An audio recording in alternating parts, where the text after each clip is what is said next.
Good evening, everyone. Let's start with something small tonight. Pick a moment from yesterday.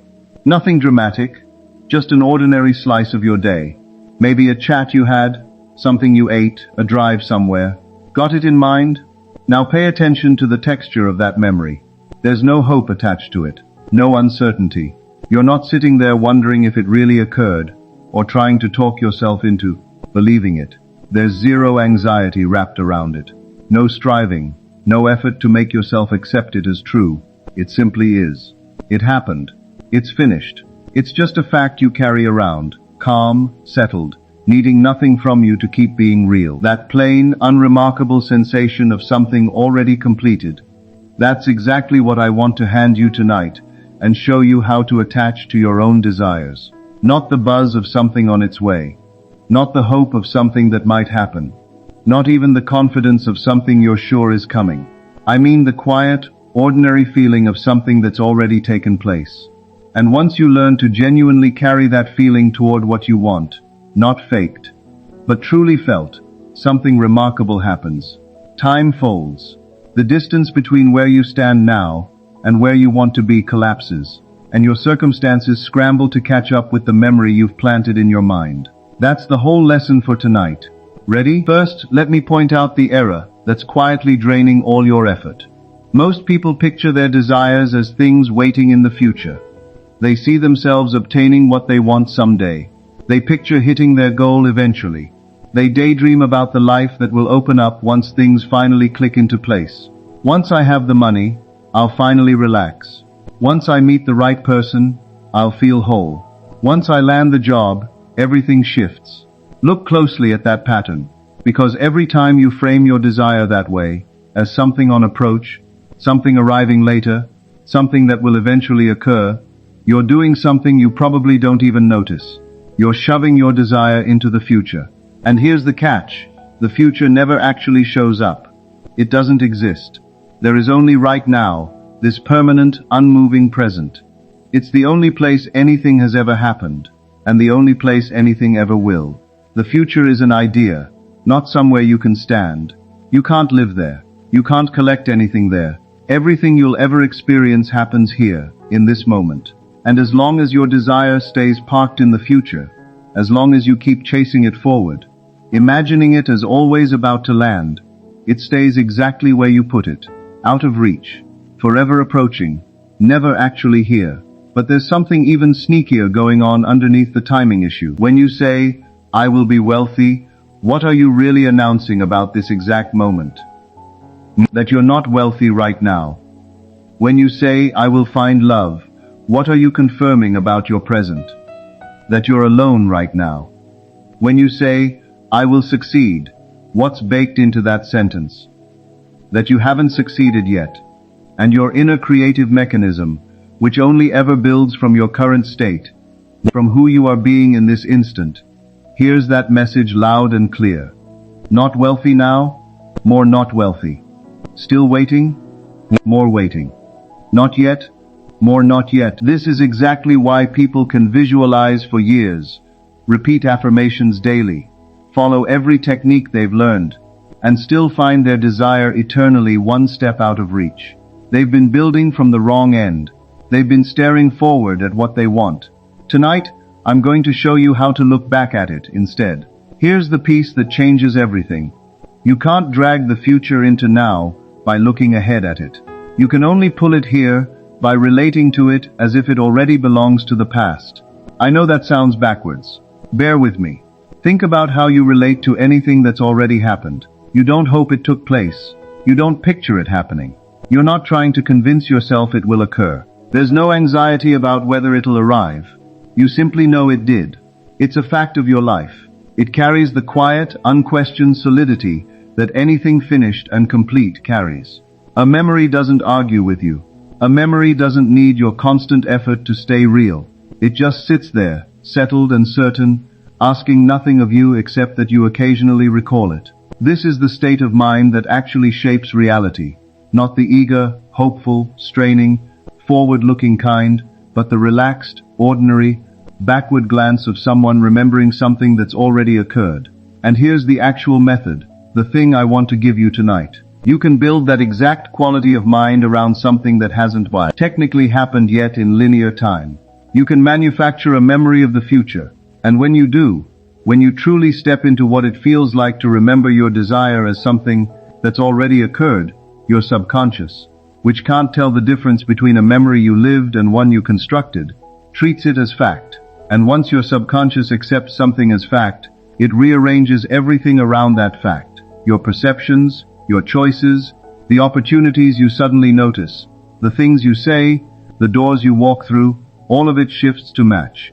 The bridge builds itself. The path shows up, reality hustles to catch up with the memory you've planted.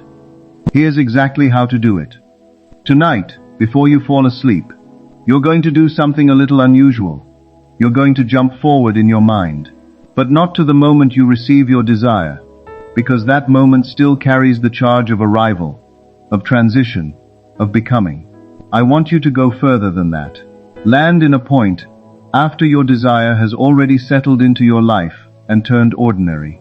If it's money you're after, don't picture receiving it. Jump 3 months past the point where you became financially secure. The money's been sitting there long enough that it no longer feels thrilling. It just feels like your normal life now. If it's a relationship, don't picture the meeting. Jump 6 months into being with them. The newness has worn off. They're just part of your world now. You can barely remember what life felt like without them. If it's healing you want, well, don't picture recovery starting. Jump a year past the point your health returned. Your body just feels like your body again. Capable, present, unremarkable in the best way. After, not during. Because during still carries the energy of becoming, while after carries the energy of simply being. You want that settled, ordinary, this is just my life now feeling. Let me walk you through a concrete example. Say you want a beautiful house. You've been trying to manifest it, picturing yourself receiving the keys, imagining walking through the door for the first time. Tonight, do something different. Close your eyes and jump forward. You're sitting in that home 6 months later. The boxes are long gone. You know where everything lives. This is simply where you reside now. And from that settled, this is just my life place, start remembering. I remember the day we got the keys. I was so relieved. Things had felt so shaky for so long, and then suddenly it was just done. I remember calling my mom from the driveway, barely able to speak clearly. I remember that first morning waking up here, the particular slant of light through the window, thinking, this is real, this is actually mine. Notice the shift? You're not hoping. You're not visualizing. You're not trying to force belief. You're remembering. And remembering carries a texture that forward-looking imagination simply can't reach. That's settled, unquestioned. Of course it happened. It's done quality. Now let's dig into why this actually works. Because understanding the mechanics will make your practice stronger. Your subconscious doesn't run on a calendar. It doesn't experience time in a straight line the way your conscious mind does. It can't tell the difference between this happened in 2019 and I just constructed this scene in my imagination tonight. To your subconscious, a memory is a memory, and memories register as facts. When you consistently and genuinely, with real emotion, remember your desire as something that already occurred, your subconscious receives an unmistakable signal. This happened, this is real, this is a fact of my life. And from there, quietly, without any conscious effort on your part, it begins reorganizing your entire reality to match. The right idea pops into your head at just the right time. The right conversation happens with the right person. You suddenly spot an opportunity that was there all along, but was invisible to your old self-image. The chain of events falls into place, not because you engineered it, not because you forced it, but because your subconscious, already operating as though it's done, quietly steers you toward the physical conditions that match your inner reality. And here's the key point about the how. When you remember something that's already happened, you don't sit there wondering how it happened. You just know it did. The mechanics are irrelevant. Already sorted. Already history. This is true detachment from the how of manifestation. Not because you disciplined yourself into non-attachment, but because from the vantage point of remembering, The question of how simply doesn't come up. It happened. Obviously it happened somehow. The specifics are just details. And when you let go of needing to know the how, when you stop trying to map the path before you walk, it stopped demanding to see the bridge before you cross it. The universe, no longer boxed in by your need to understand, has countless ways to deliver your desire, ways your conscious mind never could have dreamed up, more elegant and precise than anything you could have planned. Let me tell you about a woman who'd been trying to manifest a specific amount of money for months. She'd done all the right things, visualized it arriving, affirmed it daily, journaled about it, stayed faithful to her practice. Nothing budged. When she described her routine to me, the problem was obvious right away. Every night she was imagining the money on its way, feeling the relief of it arriving, picturing the moment of receiving it. In other words, she was permanently stuck in the instant right before it happened, endlessly in the about to, which kept her locked in not yet. I gave her a single instruction: stop imagining it arriving. Instead, jump 3 months ahead. You have the money. You've made the down payment. You're in your home. From there, remember the day it came. Don't picture it arriving. Remember it. The way you'd remember something from yesterday. She practiced this every night for 2 weeks and described something we heard from countless people who genuinely get this shift. The desperation just left her. Not because she'd talked herself into calm or forced detachment, but because from the standpoint of remembering, there was nothing left to be desperate about. The money had already come. She remembered it, obviously. What was there to be anxious about? Her actual circumstances hadn't changed yet, but the quality of her inner state had completely flipped from hoping toward something to remembering from it. 3 weeks later, her aunt called out of nowhere and offered her exactly the sum she needed, as an early inheritance. The money showed up from a source she'd never even considered, through a relationship she'd nearly forgotten about. It arrived easily, quietly, without any fuss, as if it had simply been waiting for her to remember it was already hers. Let me give you the exact phrasing for this technique, because wording matters. It shapes how real the feeling becomes. For money, not, I hope the money comes, or, I'm working on manifesting abundance, but, I remember when that finally worked out. I remember the relief. I remember calling my brother and barely getting the words out because I was laughing too hard. That was, 3 or 4 months ago now? It still doesn't quite feel real. For love. Not, I want to meet someone, or I'm attracting a partner, but I remember when we met. I remember that first conversation. How easy it felt. How surprising that was after waiting so long. I remember thinking, oh, so this is what it's supposed to feel like. It's been 6 months, and I still catch myself a little stunned.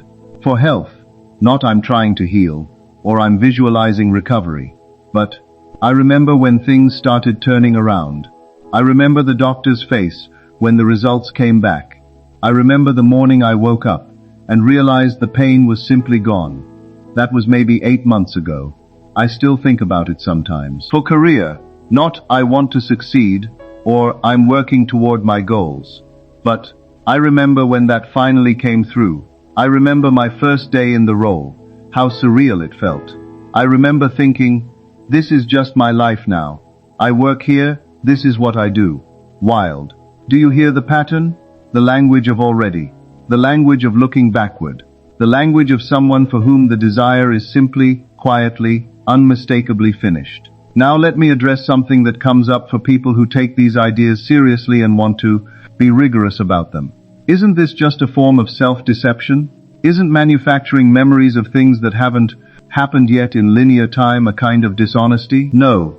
And understanding why will make your practice both more honest and more effective. Here's what's actually true. At the deeper level this teaching is pointing to. Your desire doesn't exist merely as a future event or a possibility waiting to be brought into being. It already exists, fully and completely, within the infinite field of everything that is and can be, the complete field from which all physical experience is continuously drawn. Creation is already finished. Every possible version of your life already exists, fully formed, in consciousness. What plays out in linear time is simply the sequential unfolding of the states you'd tuned into through assumption, through imagination, through steady inner identification with one version of reality rather than another. When you construct a memory of your fulfilled desire, you're not inventing something out of nothing. You're recognizing what's already true in the dimension where all creation originates. The memory isn't a fabrication. It's an act of recognition, reaching across the apparent gap of linear time to touch something that already exists and bring it into contact with the present moment. This is why it works. Not because you've tricked your own mind, but because you've aligned yourself with something genuinely already real, simply not yet visible in physical form. The physical world is always the last to catch up. It's the echo, never the original voice. And when you speak with the calm authority of memory instead of the shaky request of hope, the echo has no choice but to follow. Here's your daily practice, and it's simple. 3 moments, each brief. In the morning, before you even get out of bed, 2 minutes. Jump forward to your desired future. You're already there. Months have passed. From that settled, ordinary vantage point, glance backward. Remember how it came to be. Let that "it happened" feeling be the first quality of mind you carry into your day. Throughout the day, every time your desire crosses your mind, catch which direction you're facing. Are you looking forward at it? Projecting it out ahead of you? Hoping? Wondering when? If so, flip it. Look back at it instead. Oh yes, that's done. Remember it, even if just for a second. Redirect your attention from forward to backward, from hoping to remembering. In the evening, before sleep, the full practice. Close your eyes. Jump ahead to your desired future, well past the moment of arrival, into the ordinary after. Sit in that moment. Feel how normal it's become, how settled it feels. Then build the memories, looking backward. The day it arrived, the conversation you had, the call you made, the instant you knew it was real. Make the memories detailed, vivid, sensory, the kind that stick with you, and drift off to sleep inside that feeling of remembering. Not wanting, not hoping, not visualizing forward, not straining to believe. Remembering. Carry that quality into your sleep, and your subconscious will carry you through the night, quietly working without any interference from you, toward the physical conditions that match your inner truth. I want to leave you with the deepest layer of what I've taught tonight. When you jump ahead and remember backward, you're not actually traveling through time. There's no travel required, because past, present, and future aren't separate places. They're not different rooms lined up down a hallway of experience. They're all here, all now, all existing simultaneously within a consciousness that exists outside of time entirely. One that holds all of time the way the ocean holds every wave within it. What you call the future isn't some spot ahead of you on a road. It's already present, in the deeper sense of that word, meaning fully real, fully existing, fully complete, simply not yet picked up by the slow instrument of your physical senses. When you remember your desire as already accomplished, you're not inventing a story about tomorrow. You're dissolving the illusion that it isn't already here. You're recognizing a truth that's been true the entire time. It didn't happen tomorrow. It happened now, in the only dimension that actually creates anything, consciousness, the raw material from which all time and all things are made. Your desire is already finished in consciousness. The only real question has ever been whether you're willing to remember it. So tonight, before you drift off, close your eyes. Jump forward. Move past the moment of arrival, past the transition, into the ordinary after, into the life where it's been yours long enough to feel unremarkable. And from that quiet, settled, already done place, look backward. Remember how it came to you, how it felt, what you said, who you called, what crossed your mind the next morning when you woke up and it was still true. Build that memory. Feel its plain, unexcited, completely ordinary weight, the weight of something finished, and fall asleep inside that feeling. Not hoping, not wishing, not reaching forward through time for something that isn't here yet. Remembering. And let reality, which is always the last to catch on, rush to meet the truth you've already touched. Good evening. This is Neville Daily. I'll see you in the next one. The talk opens with a small experiment rather than a claim. You're asked to remember something ordinary from yesterday, not a big event, just something plain and unremarkable, and then asked to notice the emotional quality of that memory. This is a clever opening, because it doesn't ask you to believe anything. It asks you to notice something you already have direct access to, the felt difference between remembering and hoping. When you recall an ordinary moment from yesterday, there's no effort involved in believing it happened. You're not crossing your fingers that the conversation you had actually took place. You're not trying to talk yourself into it. It simply sits there in your mind with a kind of unbothered solidity. The speaker calls this quality settled, quiet, and unremarkable, and picks those words deliberately, because the whole point of the exercise is to show you that the feeling of something being real doesn't require excitement or intensity. In fact, ordinary memories tend to be the least dramatic feelings you have all day, and yet they carry the highest degree of certainty. This matters because most people, when they try to manifest something, assume they need to feel excited, hopeful, or amped up about their desire in order to raise their vibration, or convince the universe they're serious. The script quietly undermines that assumption in the first 30 seconds by pointing out that the most convincing feeling of reality you have access to, the feeling attached to a memory, isn't excited or hopeful at all. It's flat, calm, and certain. That's the emotional target the entire rest of the talk is aiming you toward. Not enthusiasm, but the plain, undramatic certainty of a settled fact. Once that groundwork is laid, the speaker names what he considers the mistake that is costing you everything. And this section functions as a diagnosis before the treatment is offered. The mistake, as described, is treating your desire as a future event. He runs through a few familiar internal scripts. When I have the money, I'll feel secure. When I find the relationship, I'll feel complete. When I get the job, everything will change. Because these are recognizable to almost anyone who has ever wanted something they don't yet have. The point being made here is subtle but important. It's not that wanting things or planning for the future is inherently wrong. It's that the specific mental construction of "this will happen later" quietly encodes something about the present moment that works against you. Every time you say, "I will be," you are simultaneously and automatically saying, "I am not." Because the word will only makes sense in contrast to a present that lacks the thing you're waiting for. This is the heart of his argument about language and inner state. Statements about the future are not neutral. They carry an embedded confession about the present, and according to this teaching, your subconscious mind, or whatever you want to call the deeper layer of mind that actually shapes what you experience, responds to that embedded confession much more powerfully than it responds to the hopeful wish sitting on the surface. So when you say, "I will be wealthy," the surface message is optimistic. But the buried message, "I am not wealthy now," is what actually gets reinforced. Because that's the present tense claim being made about your current identity. And since creation, in this framework, only ever happens from the present state, from what you are actually being and believing right now, the buried message wins.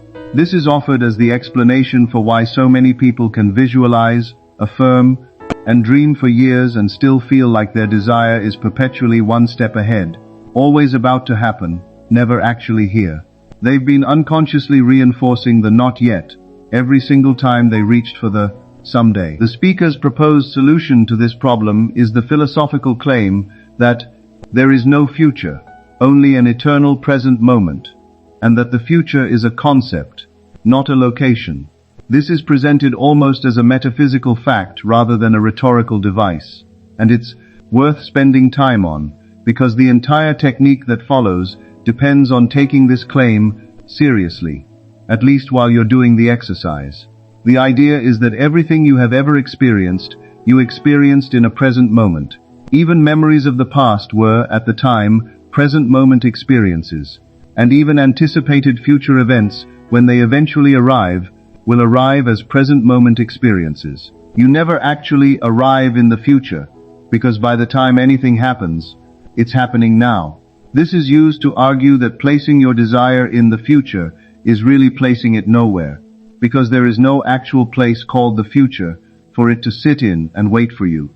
If that's true, then the strategy of visualizing your desire as something coming later is, in a very literal sense, aiming at a target that doesn't exist. You can chase the future forever and never catch it, not because you're bad at manifesting, but because the future is structurally uncatchable.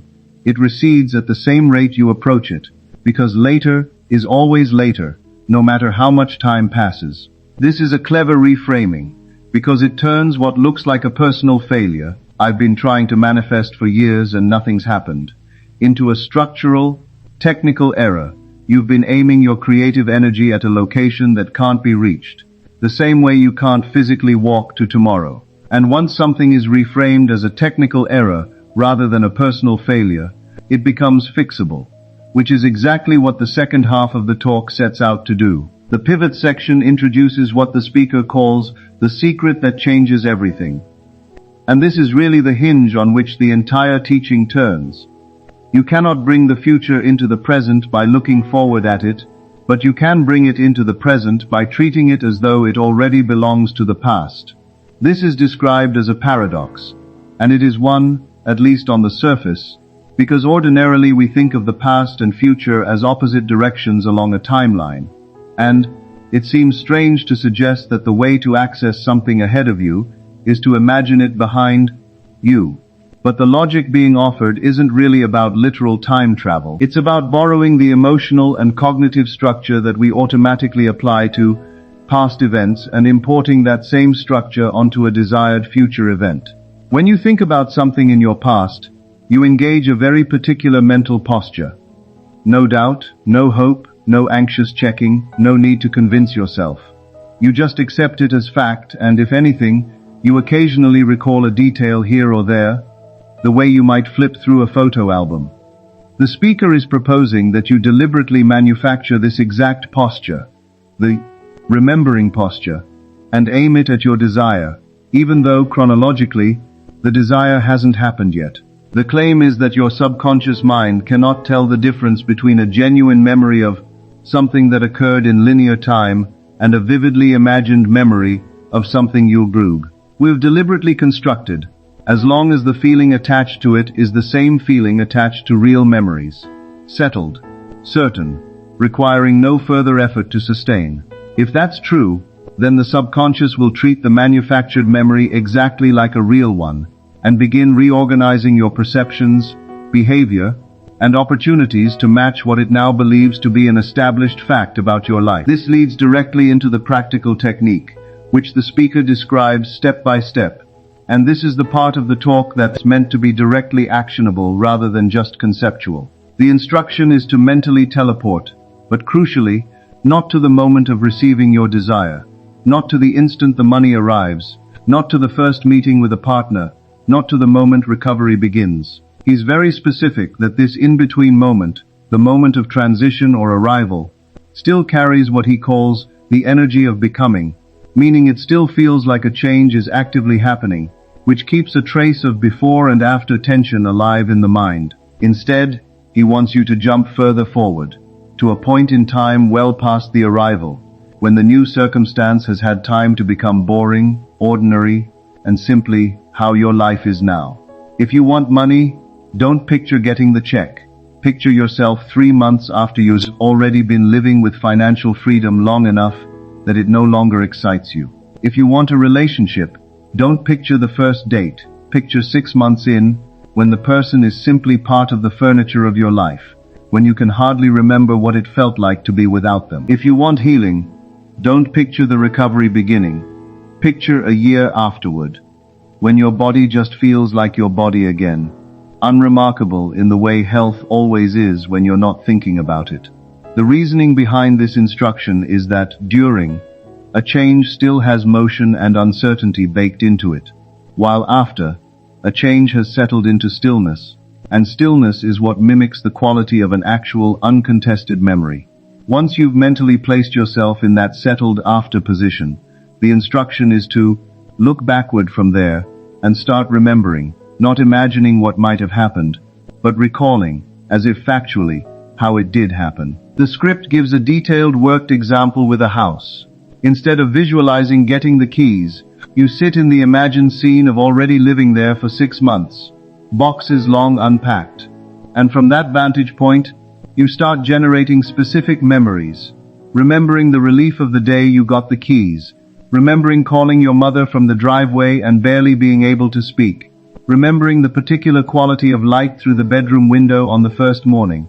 The specificity here is deliberate and important. Vague statements like, "I remember getting the house," don't carry much emotional weight, but specific, sensory, small details, the light through a particular window, the sound of your own voice on the phone, the texture of a particular morning, mimic the way real memories actually work. Real memories are rarely abstract. They're usually anchored in small sensory fragments. By instructing you to build your imagined memory out of these kinds of details, the exercise is trying to trick, or perhaps more charitably, convince your mind into processing the constructed scene, the same way it processes an actual autobiographical memory, because the format matches. After walking through the technique, the speaker shifts into explaining the underlying mechanism, which is meant to satisfy the more analytical listener who wants to know,